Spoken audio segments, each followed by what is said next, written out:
شكرا سيد النائب المحترم. السؤال اللي توصلت انا به تيتكلم على الاتفاقيات والمآلات ديالها في عمومها.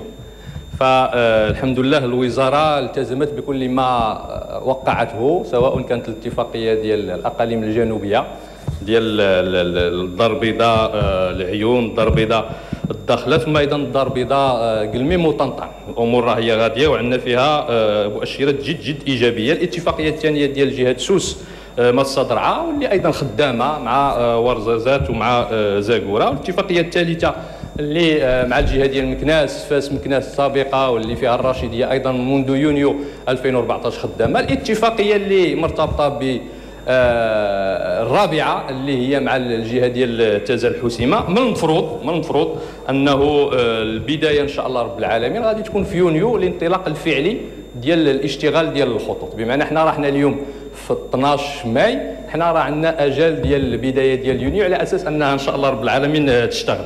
وبالتالي الوزاره داكشي اللي تدير تلتزم به الحمد لله رب العالمين الى حدود الساعه. شكرا السيد الرئيس. لا هو خصنا غير الساده النواب، انا تنقدر انه كل نائب بالفعل عنده غيره على مدينه معينه ويبغي يدخلها في الاتفاقيه. حنا كوزاره تنعتمدوا داكشي اللي هو موقع. كانوا جابوا لنا طاطا يتكلم عليه، حنا ما عندناش اشكال، جبتوا لنا شي مدينه اخرى نتفاهموا فيها ونديروها في الاتفاقيه.